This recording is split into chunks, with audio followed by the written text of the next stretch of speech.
Sean Cole and his friend take on the challenge of swimming across the Mary River in Australia, a stretch of water which has the highest concentration of saltwater crocodiles in the world. Hit that like button and subscribe right now. This is the terrifying crocodile attack on Sean Cole. Welcome to Final Affliction.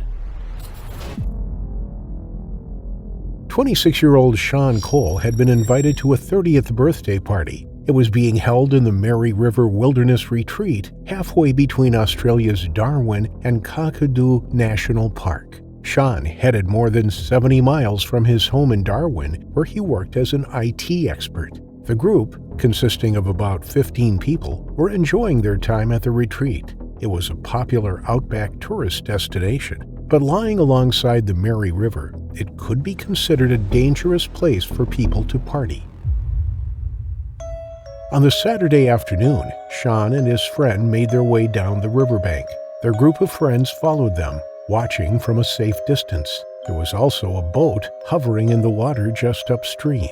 Sean and his friend had a plan. They were going to try and swim across the river. Whether they were fueled by alcohol or the desire to prove themselves, the decision to enter the water was foolhardy. Employees of the retreat warned the party not to go near the water. Signs erected along the riverbank cautioned visitors about the dangers of crocodiles. But Sean and his friend ignored these warnings. Many times before, visitors had braved the river and lived to tell the tale.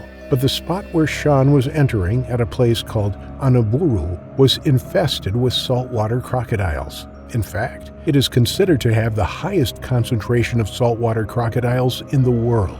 A survey that had been conducted 3 weeks previously at that spot recorded 4 crocodiles over 4 meters, 13 feet in length, and 12 measuring more than 3 meters, 10 feet.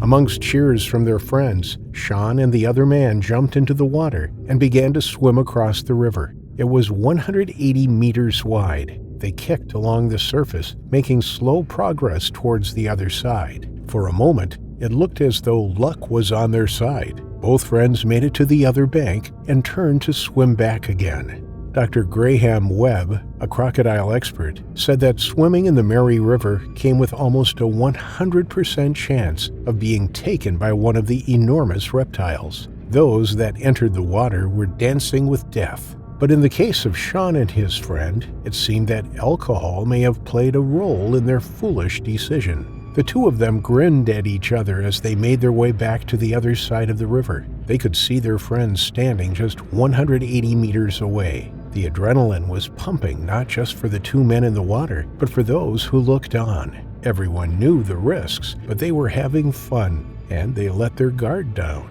Sean's friend pulled away and he took the lead, whilst Sean trailed behind. The people in the boat turned around to see the two men making their way back to the bank, but they saw something else in the water as well. It looked as though there were 3 people making the perilous journey, but as they shielded their eyes from the glare of the sun which shimmered off the water's surface, they were horrified to see that the third figure wasn't a person. It was the enormous head of a crocodile, and it was swimming after the two friends. It made a bow wave as it headed directly for the 2 young partygoers. Neither of the swimmers knew what was behind them until their friends began shouting at them. Sean was breathing heavily now from the effort of the swim, but things were about to get a whole lot worse. When he heard his friends shouting, at first he thought they were joking, but then he saw them panic. He glanced behind him and saw the knobbly head just a few feet away. It was huge, and it was clearly intent on taking one of them. Sean kicked furiously, trying to get away from the crocodile, but suddenly the terrifying head of the crocodile came around to his side, and his friends watched in absolute horror as it grabbed Sean in its jaws. It closed its razor-sharp teeth around his chest, and he gasped. It jerked its head backwards, and Sean was instantly spun around violently in a death roll. His friends saw a blur of action as reptile and human intertwined. Whilst the water splashed all around them, they saw glimpses of Sean between the turbulent water and the dark green-gray skin of the reptile. A moment later, and he disappeared beneath the surface. His friend screamed. The other swimmer reached the bank unharmed and ran up to safety. He was terrified and looked back, panting hard from the exertion and the fear. The water where Sean had been taken was now perfectly still, as if nothing had ever happened. The river continued to flow past the shocked group of friends without a trace of Sean or the crocodile. They called the emergency services while scouring the water for any sign of Sean. Sean was dragged down to the depths of the water. The crocodile never eased its grip around his chest. He had grappled with the animal whilst being disoriented as he was tossed and turned through the water. He held his breath as long as he could, but as the seconds ticked by, so too did his energy. Clamping down with a bite force of 3,700 psi, thought to be the strongest in the whole animal kingdom, Sean felt his chest being crushed under the pressure. Only seconds after being taken by the predator, Sean was gone. He had been foolish, but he hadn't deserved to die in that manner. For his friends, though, the ordeal wasn't over. They stood on the riverbank, traumatized by what they had just witnessed. But then they spotted something truly harrowing. Minutes after Sean had disappeared, the crocodile re-emerged on the surface of the river. It was swimming upstream, with Sean's limp body still held in its jaws. After it swam past them, it disappeared from sight once more.